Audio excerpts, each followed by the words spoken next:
நானும் மம்மியை மேரேஜ் பண்ணிக்கோங்கன்னா சொல்லிட்டு இருக்கேன். பர்சனல் ஷேர் பண்றதுக்கு லைக் அவங்களும் ஒரு வாழணும்ல, அவங்க லைஃப்னு ஒன்று இருக்கிறனால. ஸோ நானும் 4 to 5 இயர்ஸா நானும் அம்மாவை தான் சொல்லிட்டு இருக்கேன், மேரேஜ் பண்ணிக்கோங்கம்மா அப்படின்ட்டு. மம்மியும் இன்னும் அக்செப்ட் பண்ணல.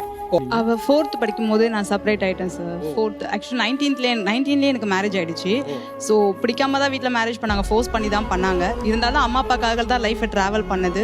ஒரு ஸ்டேஜுக்கு மேலே அவள் எனக்கு ஆக்சுவலி அப்போவே நான் தனியாக வர வேண்டியது. ஆனால் இவளுக்காக தான் நான் அந்த லைஃப்பை நான் ஸ்ட்ரகிள் பண்ணிட்டு இருந்தேன். நான் அதுக்கு தேங்க் பண்ணுவேன் ஃபர்ஸ்ட். ஏன்னா எங்கள் மம்மி எனக்கு பண்ணதே பெரிய விஷயம் அப்படின்னா she gave up her life. So அதனால எங்கள் மம்மிக்கு நான் ஒரு பெரிய தேங்க் பண்ணுவேன். ஆனால் இன்னொரு மேரேஜ் அப்படின்னு நினைக்கும் போது ஒரு பயம் தான் வருது. அந்த லைஃப்பில் நம்ம இருந்துட்டோம், இப்போ இவங்க சொன்ன மாதிரி ஹஸ்பண்ட் இறந்துட்டாங்க அப்படின்னும் போது நம்ம டக்குன்னு நம்ம அடாப்ட் ஆயிடலாம். ஆனால் சரியில்லாத ஒரு பர்சன் கிட்ட மாட்டிக்கிட்ட போது இன்னொரு லைஃப் நமக்கு அதே மாதிரி வந்துச்சுன்னா நம்ம பிள்ளையோட லைஃப் என்ன ஆகும்? நம்ம சந்தோஷத்துக்காக நம்ம பிள்ளை லைஃப்பை அழிக்க கூடாது இல்லை? இப்போ அவளா ஒரு 4 வருஷமா பண்ணிக்கோன்னு சொல்றா, இந்த இயர்க்குள்ள பண்ணிக்கிறேன் அப்படின்னு அவளுக்கு கமிட்மெண்ட் கொடுத்துருக்கேன். இதே தான் சொன்னாங்க 2 இயர்ஸ் முன்னாடி. அடுத்த வருஷம் பண்ணிக்கிறேன்டி, அடுத்த வருஷம் 5 இயர்ஸ் ஆயிடுச்சு இன்னும்.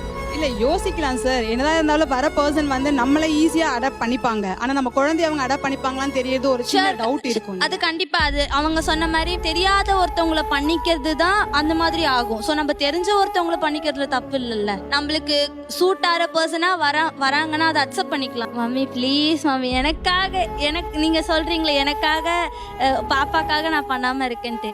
என்னை பார்த்துக்கிறதுக்கு ஒரு ஆள் இருக்காங்க, உங்களை பார்த்துக்கிறதுக்கு ஒரு ஆள் இருக்காங்க.